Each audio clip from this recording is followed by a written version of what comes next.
Police ও র্যাবের ১৬ কর্মকর্তাদের বিরুদ্ধে গণমাধ্যম ও মানবাধিকার কর্মী আতিকুর রহমানের মামলা, পিবিআইকে তদন্তের নির্দেশ।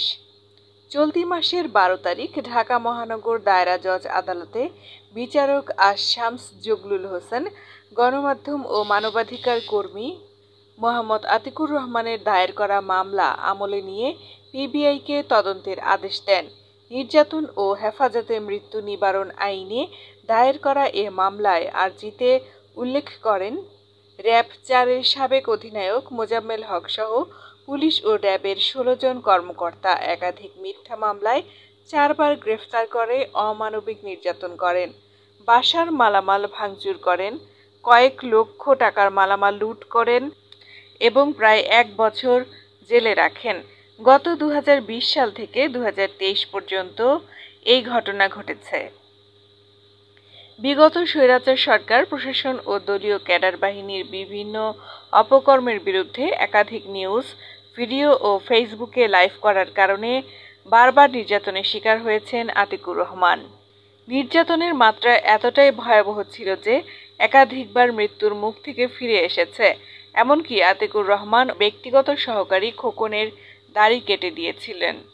আসামিরা স্বৈরাচার সরকারের একাধিক বিশেষ মহল থেকে অবৈধ সুযোগ সুবিধা নিয়ে এগুলো করেছেন।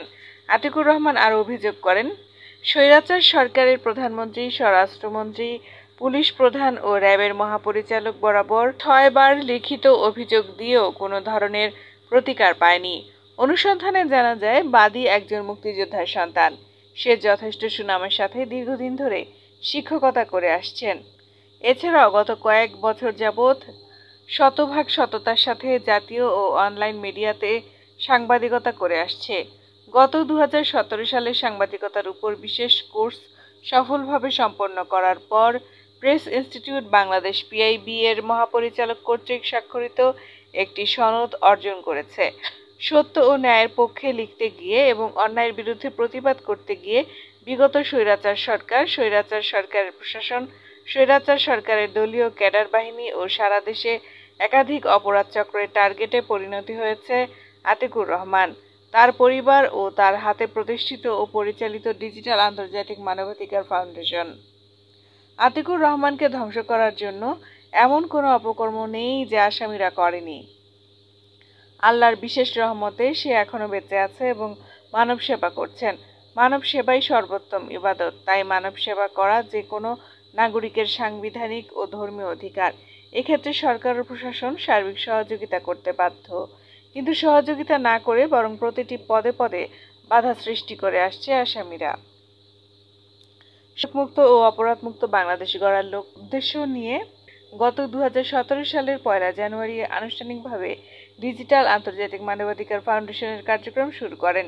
ইতোমধ্যে জয়েন্ট স্টক থেকে নামের ছাড়পত্র নিয়েছে, যার নম্বর 2018225820 এবং আবেদন করেছেন যার স্মারক নম্বর 2018883039। তার নেতৃত্বে ইতোমধ্যে সারা দেশে অসংখ্য সেবামূলক কাজের মাধ্যমে দেশ বিদেশে লক্ষ লক্ষ মানুষের মাঝে পরিচিতি ও সুনাম অর্জন করতে সক্ষম হয়েছে ডিজিটাল আন্তর্জাতিক মানবাধিকার ফাউন্ডেশন।